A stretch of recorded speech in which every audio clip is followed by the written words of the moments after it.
Clavicular Sucks. He is a meth addict trying to pass himself off as an alpha male influencer. He is one of the newest looksmaxxing influencers, and one of his methods is literally by doing meth. I'm not joking, he is actually doing that shit. He literally got arrested for drug possession. Who could have seen that coming?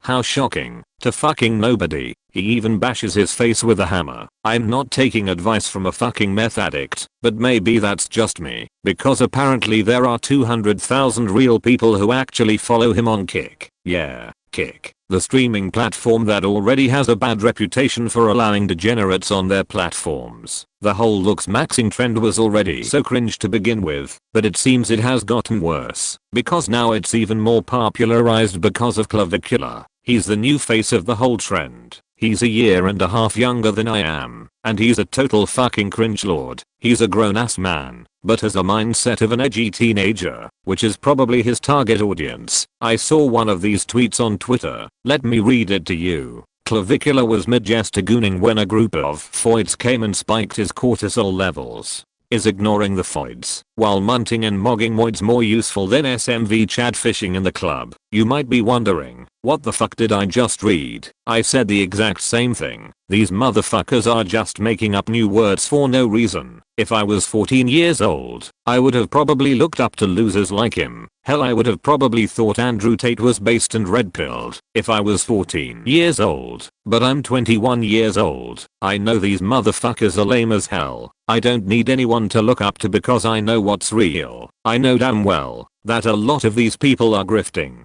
because as long as they have an audience that agrees with them on nearly everything, they can't do any wrong. It's the reason why they will deny the sex trafficking allegations or just straight up ignore them. Because they see Andrew Tate as someone they can look up to and immediately dismiss every bad thing said about him. But this also applies to many different fan bases. For example, Hassan is someone I do not like for many good reasons. He is toxic and gives too much attention to his personal beefs with people, which is ironic because he refers to them as drama farmers, yet he himself constantly brings them up every chance he gets.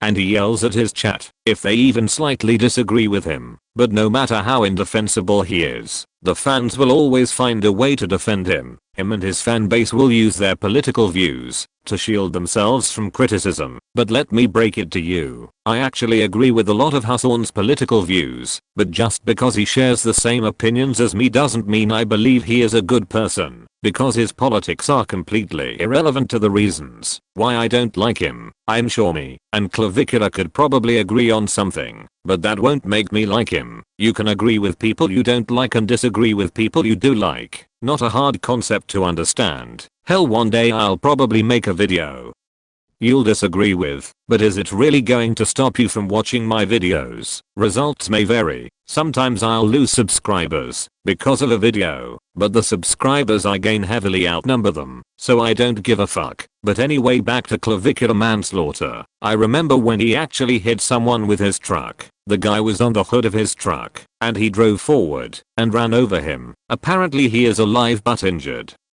Can't say I really feel bad for him though. He shouldn't have been directly in front of the truck, while Clavicular is literally inside the vehicle. Very predictable behavior from the meth head. Meth makes you make irrational decisions. He never faced legal consequences for this incident, because this happened while he was in Florida, and according to Florida laws, it's technically considered self-defense. But self-defense is when you don't intend to kill the person, but rather weaken them, so they can't hurt you. However, there are exceptions for whenever the threat is armed with a dangerous weapon and the only way to survive is to kill them. The guy who was hit didn't have a weapon. He just had his phone, and he was making stupid faces to him. The reason why I'm saying this is because he specifically said, "Is he dead?"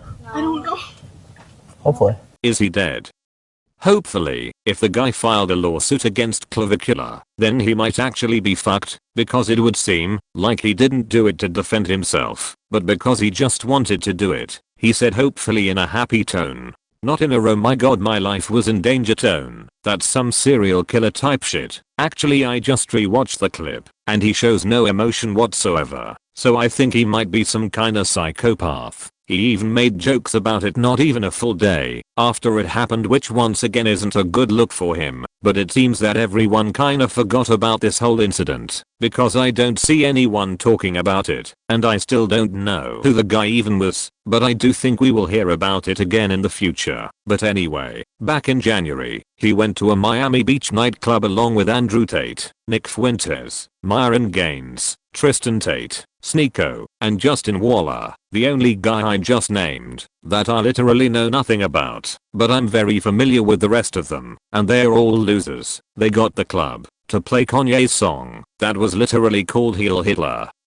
I'm not even joking, it's a real song that he actually made. He was so far gone that he was unironically praising Hitler, but Kanye has made a full apology, so I hope he genuinely learns from this and doesn't make the same mistakes again, because I actually like his older music. He made hella classics, but it got harder and harder to defend him as time went on. But for these losers, it actually became easier for them to defend him because they agree with all the shit he said about Jews. It makes sense why they are all friends with each other. They relate to each other because they are cancelled by the same groups of people and agree with each other on a lot of things. But it seems that Clavicular's politics is based on whoever's more attractive. Actually, his entire mindset is based on attractiveness in other people. He will explain in the fullest detail why the person right in front of him is unattractive. Like, I'd rather just be called ugly instead. But my advice to everyone watching, you shouldn't be worried about being the most attractive person. If you work out regularly and stay on a healthy diet, you'll be good enough at that point.